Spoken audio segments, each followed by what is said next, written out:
We're here for our weekly press conference with head coach Carolyn Condit. Coach, having had the chance to reflect on the opening weekend, what are some of the things you were most pleased with from the team's performance, and what are some of the things you feel the Redhawks need to focus on getting better at in practice? Well, I'm really pleased how we worked and grinded to really, do our best in each match at home because we had an opportunity to just start several different athletes that hadn't even experienced the starting role before. So, very pleased with, regardless of how inexperienced we were in some positions, how hard they worked and how hard they tried to work together.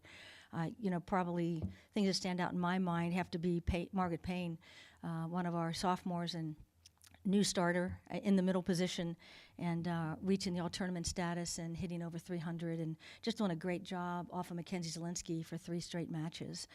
So I was very pleased with that. And, Stella Kukok has returned as a junior, and she played a full game as a 6 rotation, and she and May led the team in digs for the weekend, and it's really great to see Stella play all parts of the game for us and do it as well as she did.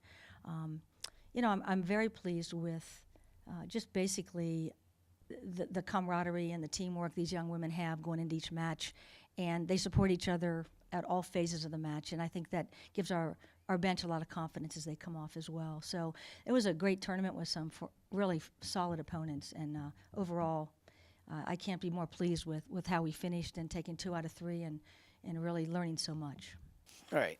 The middle hitting position was the area that went into the season with the least experience, especially with Meredith Stutes still in the final stages of recovering from her injury. Can you talk about how the new middles were able to fit in? I can. I mentioned Margaret Payne already, from her offensive attacks in front of Mackenzie to the slide attacks behind her in transition, serve, receive. She just did an outstanding job, and I'm really pleased she made the all-tournament team. And Haley Stewart is a little bit of an unsung hero. She worked her way into the starting lineup because Stutes is out, but I think when Meredith Stutes gets back, and knowing Meredith, she's prepared to earn that position, but she's going to have to earn it because Haley's doing a great job blocking and also attacking. I was looking at the stats, and she hit 440. Only had 2 errors on the weekend, and I'm very proud of her because she has come a long way. And I have to mention Courtney Simons, although she didn't get as many opportunities, she hits 545. I can't read today. 545 and no errors. And so, how can you not be pleased with the effort of some of those young middles? So, exciting stuff. All right. A trip to Xavier on Tuesday awaits Miami. The Musketeers had a 3-0 start to this season this weekend. So, what challenges will they bring to the Redhawks? We're just starting to scout them, or at least I haven't looked at it as much as my assistants have. But I did watch a little bit of play at the Bowling Green tournament where they were in the first weekend. And, they're a good team. They have a lot of firepower at the antennas. They have some athletic middles that can get up and really set some great blocks. And they're an aggressive team. They're well coached. So I also know they love to play at home. So I have a feeling it's going to be another great match, as it was last year when we went to Dayton. Whenever you play on the road, you have to, be able to defend yourself against the crowd and everything else that comes upon you. But they're a very solid team, and I'm very excited that we're on each other's schedule. And we're both going to learn from that match tomorrow night. And this weekend, Miami participates in the IUPUI tournament. 3 good opponents await in IUPUI, Marquette, and Wichita State. So, what can we expect from them? This may be one of our toughest tournaments, even though we just came out of one and we're heading to Purdue later, and there's South Carolina. But this tournament is exciting to me because all 3 of these teams challenge us in different ways. I know Steve, who hosts us at IUPUI, he always has his teams ready and put a strong field together on the court. I noticed from the years that I played them, defensively, they're always scrappy. He runs a good offense. Sometimes it's quick. And they really are aggressive, good ball handlers. So that will be a good match for us.